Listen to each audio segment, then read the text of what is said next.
देखिए question number 3 का 9th part है। क्वेश्चन में हमें बोला गया है a इज इक्वल टू 3 दे रखा है हमें यहाँ पर, n इज इक्वल टू 8 दे रखा है और ये जो s दे रखा है इज इक्वल टू 192, ये SN ही है। ठीक है, जैसे यहाँ पर हर किसी में SN दे रखा था, यहाँ पर खाली बस S दे रखा था, तो इसको कुछ और मत समझना, ये SN ही है। ठीक, यहाँ पर D कितना है, D हमें यहाँ पर फाइंड करना है।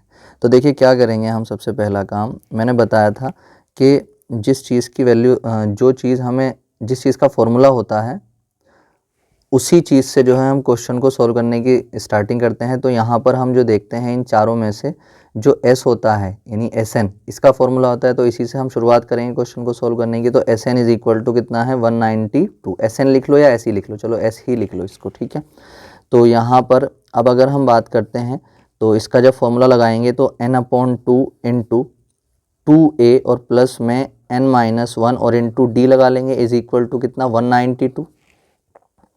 इसको हम यहाँ पे SN भी लिख सकते थे। ठीक, तो n हमें दे रखा है 8 और अपॉन में कितना है 2 इंटू 2 इंटू a कितना है हमारे पास 3 और प्लस 8, n कितना था 8 और -1 और इंटू डी हमें यहाँ पर फाइंड करना है इज इक्वल टू कितना आ जाएगा 192।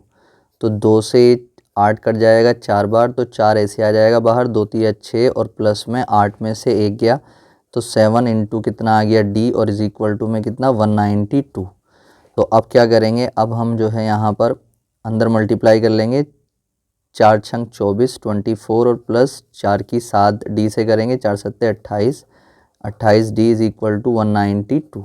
ठीक है, अब हम यहाँ पे 28 डी को तो ऐसे रख लेंगे इज इक्वल टू 192 को ऐसे रख लेंगे, 24 को हम इसके इधर लेके माइनस में चले जाएंगे, तो ये 28 डी को आप ऐसे रख लो।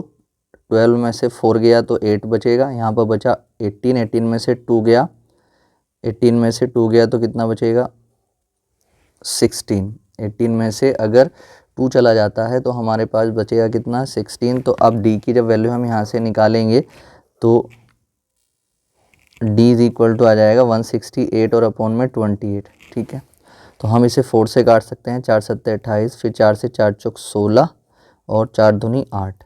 ठीक है, फिर d इज इक्वल टू आया 42 अपॉन में 7, तो 7 छंग 42, तो d इज इक्वल टू कितना आ गया 6। तो ये हमारा आ जाएगा आंसर, यही चीज़ हमें यहाँ पर फाइंड करनी थी।